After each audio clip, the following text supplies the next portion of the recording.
मैं पवन कुमार आपका अपना चैनल जोग्राफी बाय पवन सर में स्वागत करता हूं। और जैसा कि अपनी एनसीईआरटी क्लासेस सुचारू रूप से चल रही है, आज एनसीईआरटी का 8th क्लास का फर्स्ट चैप्टर है संसाधन। तो आज अपन संसाधन के बारे में पढ़ेंगे। एनसीईआरटी क्लासेस ये है कि कंप्लीट लिया करो, जिससे कि ये है कि किसी भी कंपटीशन का एग्जाम हो, चाहे छोटे से लेके बड़े तक का एग्जाम हो, उन सभी में जो स्रोत होता है क्वेश्चन एग्जामिनर का क्वेश्चन सेट करने का, वो सब एनसीईआरटी से ही लेते हैं। तो ये कि एनसीईआरटी में छोटे छोटे जो पॉइंट है, फैक्ट है, उन चीजों को आपको गाइडों में नहीं मिल पाएगी, जो एनसीईआरटी में संपूर्ण मिल जाएगा। तो एनसीईआरटी को ज्यादा प्रायोरिटी दे। तो आज अपना चैप्टर है संसाधन। तो अपन संसाधन के बारे में पढ़ेंगे। संसाधन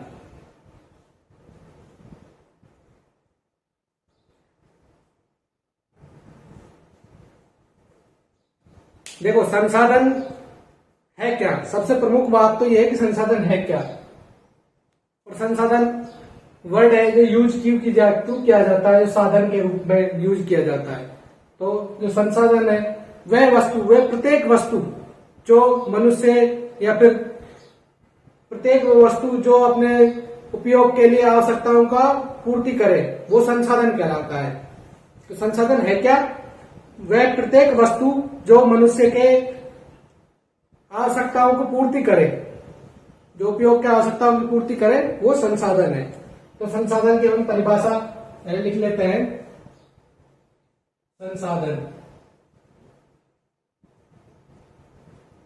वह प्रत्येक वस्तु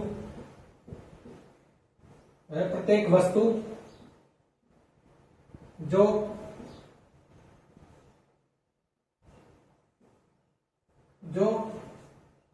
उपयोगी आवश्यकताओं की पूर्ति करे,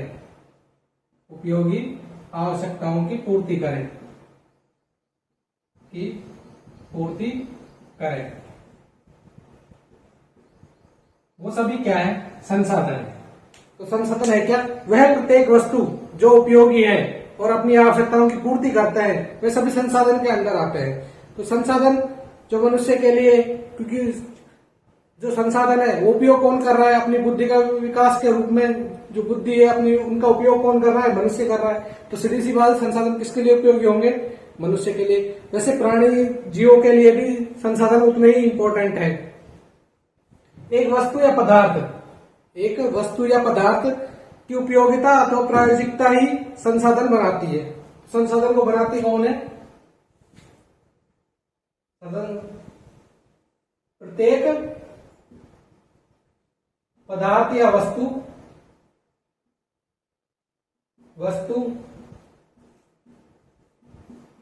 की उपयोगिता तथा प्रयोज्यता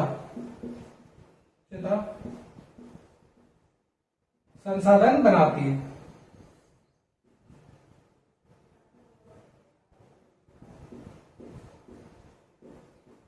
तो संसाधन देखो, प्रत्येक वस्तु जो उपयोगी आवश्यकताओं की पूर्ति करे, वो सभी संसाधन कहलाते हैं। और संसाधनों में वह प्रत्येक पदार्थ या वस्तु की उपयोगिता और प्रयोज्यता उसको संसाधन बनाती है। जिस प्रकार अब ये पेन है, ये पेन एक संसाधन के रूप में, क्योंकि इनकी आवश्यकता है हमें और आवश्यकता की पूर्ति कर रहा है, तो ये संसाधन हुआ। ये बोर्ड है, ये भी संसाधन हुआ। किसी भी चीज की जो मनुष्य के लिए आवश्यक है, वो सभी संसाधन के रूप में है। लेकिन जो अपन ये देख रहे हैं कि वायु है, जिसके लिए हम सांस ले रहे हैं, वो भी एक संसाधन के रूप में। मनोरम दृश्य है, वो भी एक संसाधन के रूप में है। जो प्रत्येक वस्तु जो उपयोगी है और मनुष्य के लिए उपयोगी है या आवश्यकताओं की पूर्ति करता है, वो सभी संसाधन कहलाता है। जो संसाधन है वो मूल्यवान होते हैं। संसाधन कैसे होते हैं, मूल्यवान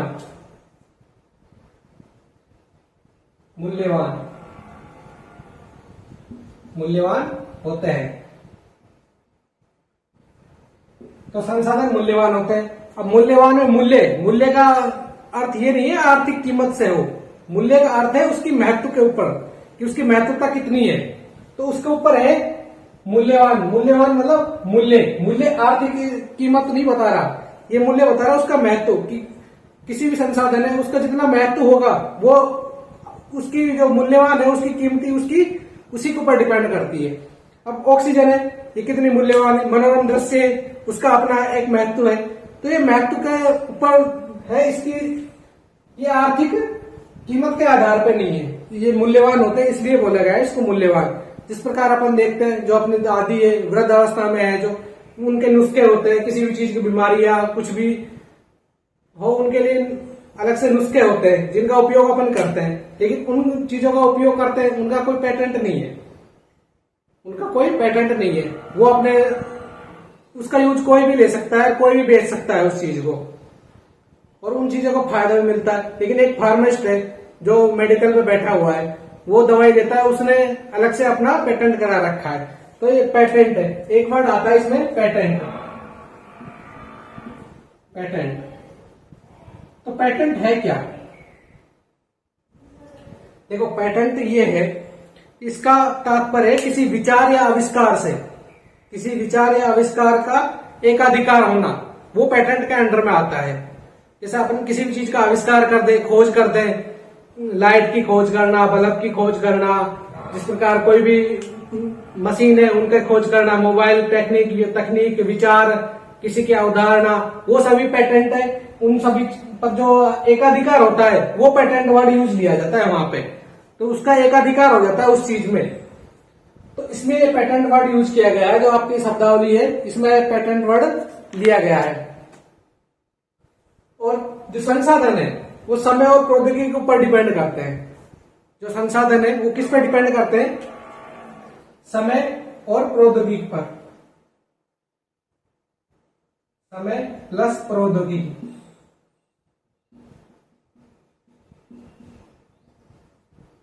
तो संसाधन है, संसाधन की जो कीमत होती है, जो मूल्य होता है, वो डिपेंड किस पे करता है? एक तो समय पे, एक प्रौद्योगिकी के ऊपर, कि उस चीज का जो अपन ये आज के टाइम में जो उपयोगी है वो ये थोड़ी ना 3000 साल पहले वो चीज उपयोगी थी। आज के टाइम में जो चीज उपयोगी है, जो चीज भी अपने पास उपलब्ध है, प्रकृति के द्वारा प्रदत्त है या मानव निर्मित है या कैसी भी है, उस चीज का अपने जब उपयोग नहीं आता तो उपयोग नहीं आता, उसमें कोई तकनीक नहीं लगती, ठीक है, और उसका कोई समय नहीं है, उपयोग में नहीं है, तो ये चीजें किस पे डिपेंड करती है? समय और प्रौद्योगिकी के ऊपर, कि उसका दौर है या नहीं है, उसकी तकनीक है नहीं है, फिर वो अपने मनुष्य जीवन के ऊपर लाभदायक है कि नहीं है, उपयोगी है कि नहीं है, उसके ऊपर डिपेंड करता है, ठीक है। तो समय और प्रौद्योगिकी के ऊपर डिपेंड करता है। प्रौद्योगिकी, प्रौद्योगिकी क्या है? ये वर्ड है प्रौद्योगिकी। ये प्रौद्योगिकी है जो आज की जो तकनीक है उसके बारे में बताया गया है। किसी भी कौशल को करने के लिए नई तकनीक क्या है? किसी भी कौशल को करने की नई तकनीक, करने की नई तकनीक, यही प्रौद्योगिकी है। समय के बारे में मतलब वो आज के टाइम में उपयोगी है कि नहीं है। प्रौद्योगिकी क्या है? किसी भी कौशल को करने की नई तकनीक, जो आज के टाइम में किसी भी चीजें, कोई भी चीज बनाई हुई है उसका आविष्कार करना आता है इंसान को, और इंसान को उसको खोज करके कोई नई चीज ऐड करती है, तो नई चीज ऐड की जाती है, वो प्रौद्योगिकी कहलाती है। कि कौशल को करने की जो नई तकनीक, एडवांस तकनीक है जो यूज में ली जाती है, जो पहले से बनी हुई है उसमें थोड़ी सी तकनीकी सुधार कर दिया, वो प्रौद्योगिकी के अंडर में आ जाती है। अब बात करते हैं हम संसाधनों के बारे में, संसाधनों के प्रकार के बारे में। प्रकार, तो संसाधन कितने प्रकार के होते हैं? जब संसाधन वह प्रत्येक वस्तु जो उपयोगी आवश्यकताओं की पूर्ति करता है वो संसाधन कहलाता है, वह संसाधन कहलाता है। संसाधन प्रत्येक पदार्थ या वस्तु की उपयोगिता और प्रयोजकता की ही संसाधन बनाती है। अब ये पेन है, अगर इसका अपने यूज करना नहीं आता, इस चीज की और अपने लिखने की जरूरत नहीं होती, तो ये संसाधन होता है? नहीं होता। तो ये संसाधन बना कैसे? इसकी उपयोगिता और प्रयोजकता। अपने जो कारण है, एक तो इसका उपयोग हो रहा है, और उपयोग जो जिसके कारण लिया जाता है वो प्रयोजकता, तो ये दोनों के कारण ही संसाधन अपने उपयोगी होता है। संसाधन मूल्यवान होते हैं। पेटेंट के बारे में किसी भी चीज का विचार आविष्कार पर एकाधिकार होना पेटेंट कहलाता है, ठीक है। समय और प्रौद्योगिकी के ऊपर डिपेंड करता है संसाधन। अब बात करते हैं संसाधनों के प्रकार के बारे में। तो संसाधन होते हैं वो 3 प्रकार के होते हैं। अब 3 प्रकार के कौन कौन से होते हैं? पहला तो होता है प्राकृतिक संसाधन, प्राकृतिक संसाधन। दूसरा होता है मानव निर्मित संसाधन। और जो तीसरा होता है वो स्वयं मानव। वैसे ये मानव है वो प्राकृतिक संसाधन का अंडर ही आता है, लेकिन इसको अलग इसलिए रखा गया है क्योंकि इसके अंदर अलग से बुद्धि कौशल का विकास है, इस वजह से। तो संसाधन कितने प्रकार के हो गए? संसाधन 3 प्रकार के हो गए। 3 प्रकार कौन से? प्राकृतिक संसाधन, मानव निर्मित संसाधन और मानव। तो ये 3 संसाधन है, 3 प्रकार के जो टाइप है, प्राकृतिक संसाधन, मानव निर्मित संसाधन और मानव। जो मानव संसाधन है वो मानव संसाधन प्राकृतिक संसाधन का ही एड में होता है, लेकिन इसकी जो अलग से बुद्धि कौशल है उसके कारण ही इसको अलग रखा गया है मानव को, क्योंकि मानव अपनी बुद्धि के विकास के आधार पर नए नए आविष्कार या खोज करता रहता है, इसके कारण। अब बात करते हैं अपन प्राकृतिक संसाधन के बारे में। प्राकृतिक संसाधन क्या है? वह संसाधन जो प्रकृति के द्वारा सीधे बिना संशोधन के उपयोग में लिए जाते हैं, वो प्राकृतिक संसाधन कहलाते हैं। अब प्राकृतिक संसाधन में जिस प्रकार अपन देखते हैं नदी, झील, तालाब, जलाशय, पहाड़, पर्वत, खनिज, हवा, जो ऑक्सीजन अपन ले रहे हैं, विभिन्न प्रकार की गैसें, तो ये सभी क्या है? प्राकृतिक संसाधन है, क्योंकि इनका ये है, ये किसके द्वारा प्रदत्त हो गए?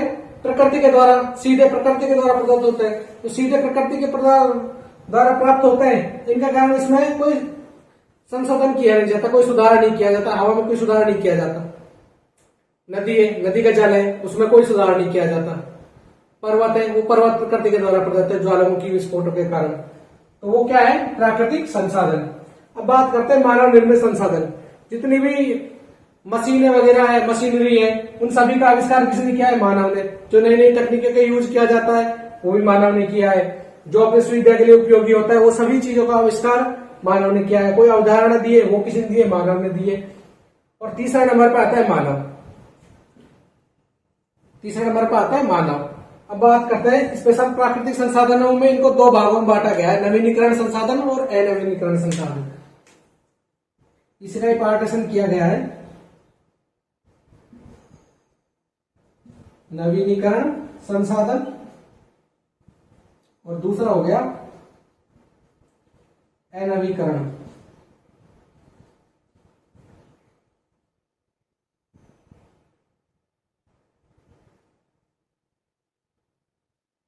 नवीकरण, ठीक है। तो 2 प्रकार के संसाधन हो गए। प्राकृतिक संसाधन में कौन कौन से है? नवीनीकरण संसाधन और अनवीनीकरण संसाधन। अब नवीनीकरण संसाधन ये क्या है? तो ये नवीनीकरण संसाधन ये है जो संसाधन जिसका पुनर्उपयोग किया जा सकता है, उसे दोबारा रूपांतरण किया जा सकता है, शीघ्रता से प्राप्त किया जा सकता है। जिस प्रकार जल है, वो जल को वापिस जल चक्र के द्वारा प्राप्त किया जा सकता है। मृदा है, वो भी नवीनीकरण संसाधन है। सबसे प्रमुख ये क्वेश्चन बन सकता है कि मृदा कैसे संसाधन है? तो नवीनीकरण संसाधन है। जो भी चीज है, जैसे सौर ऊर्जा है, सौर ऊर्जा नवीनीकरण संसाधन के अंदर आता है, क्योंकि इनका दोबारा से पुनः चक्रण के द्वारा उपयोग किया जा सकता है। तो इसके अंदर नवीनीकरण में कौन कौन सा है? मृदा, सौर ऊर्जा, जल, वायु, ये सभी क्या है? ये नवीनीकरण संसाधन है, क्योंकि इनका उपयोग किया जा सकता है पुनर्भरण या पुनर्चक्र के द्वारा। मृदा अपने आप में दोबारा से रिकवरी कर लेती है। चट्टान का विस्फोट होता है, दोबारा से मिट्टी का कटाव होता है, शैल खंडों का कटाव होता है, जिसके कारण वो छोटे रूप में परिवर्तित हो जाती है और जब उपयोग में आती है। सौर ऊर्जा है, जो सूर्य का प्रकाश है उसका तापन के कारण जो ऊष्मा मिलती है वो सौर ऊर्जा। जल और वायु, ये सभी प्रकृति द्वारा प्रदत्त है और नवीनीकरण संसाधन के अंदर आते हैं।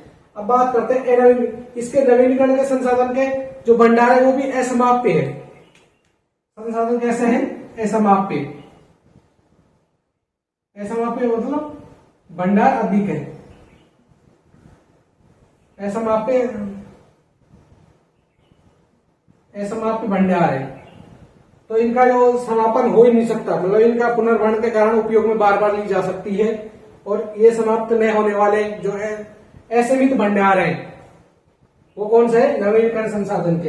अब बात करते हैं नवीनीकरण संसाधन। अनवीकरण संसाधन कौन से है? तो अनवीकरण संसाधन के अंतर्गत वे संसाधन आते हैं जिसके सीमित तो भंडार है, जिनका उपयोग करने के बाद वो उसकी हानि हो रही है और दोबारा से उनका पुनर्चक्रण हो नहीं रहा। जिस प्रकार वनस्पतियों के दबाव के कारण, पृथ्वी के अंदर ताप दाब के कारण जो कोयला पेट्रोलियम बनता है, कौन सा? कोयला पेट्रोलियम, खनिज,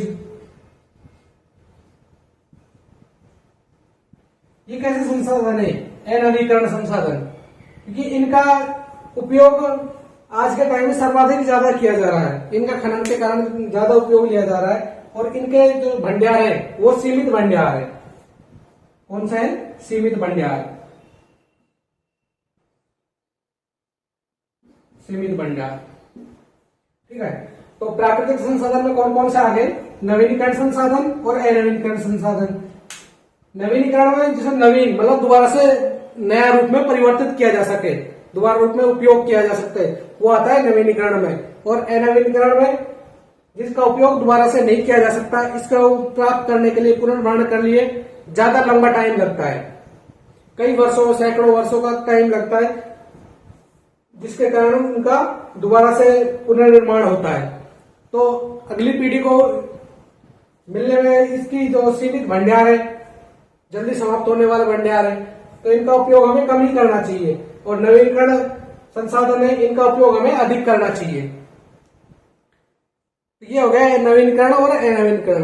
अब बात करते हैं अपन मानव संसाधन के बारे में। अपन बता ही दिया, जो मानव के द्वारा जो आज के टाइम में जितनी मशीनरी है जिनका उपयोग किया जा रहा है वो सभी मानव निर्मित संसाधन के अंतर्गत आता है। मानव संसाधन, लोगों की संख्या। आज के युग में जो मनुष्य की जो संख्या है वो सभी मानव संसाधन के अंतर्गत आते हैं और यद्यपि उन लोगों में जो मतभेद है फिर भी वो मानव संसाधन के अंतर्गत ही आते हैं। मानव क्या करता है? उनकी अलग अलग विचारधारा है, अलग अलग विचारधारा के कारण वो अपने अपने कौशल का उपयोग अलग अलग क्षेत्र में करते हैं। अलग अलग क्षेत्र में करने के बाद उनकी अलग अलग कुशलताएं प्राप्त होती है और उनका उपयोग अलग अलग क्षेत्र में अलग अलग ही लोग कर पाते हैं, उनमें विभिन्नताएं पाई जाती है। तो ये मानव संसाधन के अंतर्गत उपयोग में आते हैं। अब बात करते हैं, अपन ने इनके बारे में पढ़ लिया, संसाधन संरक्षक के बारे में अपन पढ़ेंगे। देखो, इसमें आज का जो चैप्टर है वो बिल्कुल छोटा ही चैप्टर है, ज्यादा बड़ा लंबा चैप्टर नहीं है। बस संसाधन के बारे में, प्रत्येक वस्तु जो उपयोगी आवश्यकता पूर्ति करे, प्रत्येक पदार्थ या वस्तु की उपयोगिता प्रयोजक संसाधन बनाते हैं, संसाधन मूल्यवान होते हैं। पैटर्न्स मतलब जो मनुष्य का अपने विचार और आविष्कार पर जो एकाधिकार होता है वो पैटर्न के अंदर आता है। फिर इसको संसाधन को बनाता कौन है? समय और प्रौद्योगिकी। समय और प्रौद्योगिकी, किसी भी कौशल को करने की नई जो तकनीक होती है वो प्रौद्योगिकी के अंतर्गत आती है। और इनके जो टाइप है वो टाइप आता है 3: प्राकृतिक संसाधन, मानव निर्मित संसाधन और मानव संसाधन। प्राकृतिक संसाधन के अंतर्गत वे संसाधन जो प्रकृति के द्वारा हमें सीधे प्राप्त होते हैं, जिसका अपन संशोधन नहीं कर पाते और उनको सीधे ही उपयोग में लेते हैं, तो वो कहलाता है प्राकृतिक संसाधन। मानव निर्मित संसाधन वे संसाधन जो मनुष्य ने अपने खोज आविष्कार से अपने उपयोगी बनाने के कारण जो संसाधन निर्मित किए गए हैं, जो मशीनीकरण में जो उपयोग में लिए गए हैं, वे सभी आते हैं मानव निर्मित संसाधन। मानव संसाधन, मानव में जितनी भी विश्व में जितनी भी जनसंख्या है वो सभी मानव संसाधन के अंतर्गत आते हैं और उनकी जो कौशल है, कुशलता है, जिनका वो उपयोग करके विभिन्न प्रकार के आर्किटेक्चर बनाते हैं, जो भी बनाते हैं अपनी कुशल का उपयोग अलग अलग करते हैं, वो सभी इसी संसाधन में अपनी बुद्धि और कौशल के विकास के आधार पे वो इन चीजों का उपयोग कर पाते हैं। ठीक है, टाइप के बारे में बता दिया। अब जब बात करते हैं अपन, तो वो बात करते हैं इनके संरक्षण के बारे में, संसाधन संरक्षण के बारे में। अब क्या आता है? संसाधन संरक्षण। संसाधन संरक्षण। देखो इससे क्या तात्पर्य है, क्योंकि जो संसाधन है वो आज के टाइम में है, अपने को कहां से मिला, वो पिछली पीढ़ी से मिला है, और उनको कहां से मिला, उनकी भी पिछली पीढ़ी पूर्वजों से प्राप्त हुए। तो ये संसाधन एक पीढ़ी से दूसरी पीढ़ी में स्थानांतरण होते जा रहे हैं। इनका उपयोग और नई नई तकनीकी का उपयोग किया जा रहा है, उनका जो परिवर्तन करके नई तकनीक प्रौद्योगिकी का उपयोग करके वो अपने लिए उपयोगी बनाते जा रहे हैं। अब जिनके उपयोग बढ़ाने के कारण जनसंख्या अधिक बढ़ रही है, और जनसंख्या अधिक बढ़ने के कारण इनका उपयोग सर्वाधिक अधिक मात्रा में हो रहा है। और जिस खनिज है उनका बहुत अत्यधिक खनन रूप में इनको निकाला जा रहा है, जो कि प्राकृतिक संसाधन में अनवीकरण संसाधन आते हैं, जो भी कोयला, पेट्रोलियम, खनिज, ये जो सीमित भंडार है, इनका अगर हमें संरक्षण नहीं किया, इनको हमने सुरक्षा नहीं की इनकी, तो ये क्या खत्म होने के कगार पे है पृथ्वी पे। और खत्म होने के बाद हम अगली पीढ़ी को क्या स्थानांतरित करेंगे। जो खनिज है अनवीकरण संसाधन के अंतर्गत, वो प्राकृतिक संसाधन, ये सभी सीमित भंडार है, इन खनिजों के सीमित भंडार है, जिनका उपयोग हमें कम करना चाहिए, और अगर करना भी है तो उसको अगली पीढ़ी के लिए सुरक्षित रखना चाहिए। तो वही संरक्षण के रूप में बताया गया है कि संसाधन संरक्षण किस प्रकार करें, कि इन संसाधनों का इतना ही उपयोग करें जो अपने लिए ज्यादा उपयोगी हो, तभी इनका उपयोग करें, और भविष्य के लिए अलग संतुलन बनाए रखने के लिए सतत पोषणीय विकास, एक वर्ड आता है इसमें, सतत पोषणीय विकास, सतत पोषणीय विकास। इसके अंतर्गत क्या है, देखो सतत मतलब लगातार, पोषणीय मतलब पोषण, विकास मतलब डेवलपमेंट जो होता है।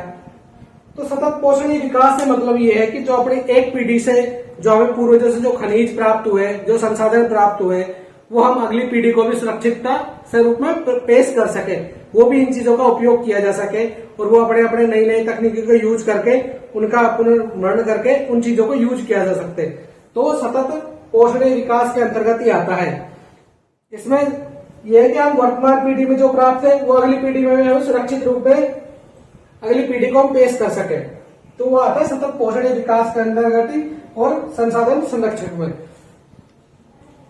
कुछ सिद्धांत भी है इसके, जैसे जीवन के सभी रूपों का आदर करना, अपने प्राकृतिक जो संसाधन है उनकी देखभाल करना, उनकी सुरक्षा करना, अगली पीढ़ी के लिए अलग से खनिजों का भंडार के रूप में वृक्षों का वृक्षारोपण करना, वो सभी क्या है, सतत पोषणीय विकास के अंतर्गत आता है।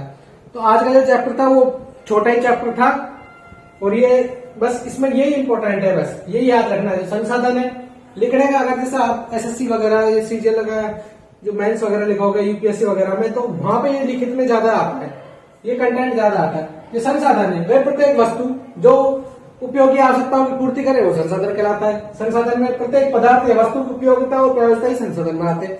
किसी भी चीज को संसाधन कौन बनाता है, उसकी उपयोगिता और प्रायोगिकता। और संसाधन होता है मूल्यवान होते हैं, पैटर्न्स के वर्ड के बारे में यूज किया था। और जो संसाधन है वो समय और प्रौद्योगिकी के कारण ही मूल्यवान बन पाते हैं। समय और प्रौद्योगिकी क्या है, किसी भी कौशल को करने की नहीं जाती प्रौद्योगिकी। इसके जो टाइप है, प्राकृतिक संसाधन, मानव निर्मित संसाधन और मानव, तो ये तीन प्रकार के संसाधनों के टाइप है। इसमें भी नवीकरण संसाधन प्राकृतिक संसाधन के अंतर्गत, अनवीकरण संसाधन, नवीकरण में मृदा, सौर, जल, वायु, असमाप्य भंडार। और जो अनवीकरण संसाधन है उसमें कोयला, पेट्रोलियम, खनिज, सीमित भंडार है। और जो संसाधन संरक्षण है, ये इसमें पोषणीय विकास के बारे में बताया गया है कि पृथ्वी के जीवन की शक्ति विविधताओं का संरक्षण करना, प्राकृतिक संसाधनों को ह्रास कम से कम करना, पर्यावरण के प्रति व्यक्तिगत व्यवहार और अभ्यास में परिवर्तन करना, समुदाय को पर्यावरण की देखभाल के योग्य बनाना। तो इसमें संसाधन के बारे में यही बताया गया है बस। ये जो चैप्टर है वैसे इसका फैक्ट इतने नहीं है, बस टाइप वगैरह है। ये रिटर्न में ज्यादा काम आता है, जैसे अपन मेंस वगैरह लिखते हैं तो उसमें जो कॉपी में लिखना पड़ता है कंटेंट, तो वो कंटेंट जो आज के टाइम में सबसे ज्यादा क्रेज है वो संसाधनों का ही क्रेज है। जिसमें ये पूछ लिया कि मृदा है, मृदा कैसा संसाधन है, तो मृदा कैसा संसाधन है, प्राकृतिक संसाधन। तो इस चीज को ज्यादा ध्यान में दें कि मृदा कौन सा संसाधन है, प्राकृतिक संसाधन है या प्राकृतिक संसाधन में कौन सा नवीनीकरण। मृदा के बारे में सब ज्यादातर लोग ये तो जान जाएंगे कि प्राकृतिक संसाधन है, लेकिन इसका ये नवीनीकरण संसाधन है, ये इस प्रकार के टाइप के क्वेश्चन बढ़ता है जो कि ये पता नहीं लगता ये क्वेश्चन कहां से आए। तो ये कि आज का चैप्टर यहीं पे समाप्त होता है, और क्लास को कंप्लीट लिया करो और आगे अपने सहपाठी वगैरह दोस्तों को शेयर कर देना जिससे ज्यादा सपोर्ट हो पाए। धन्यवाद।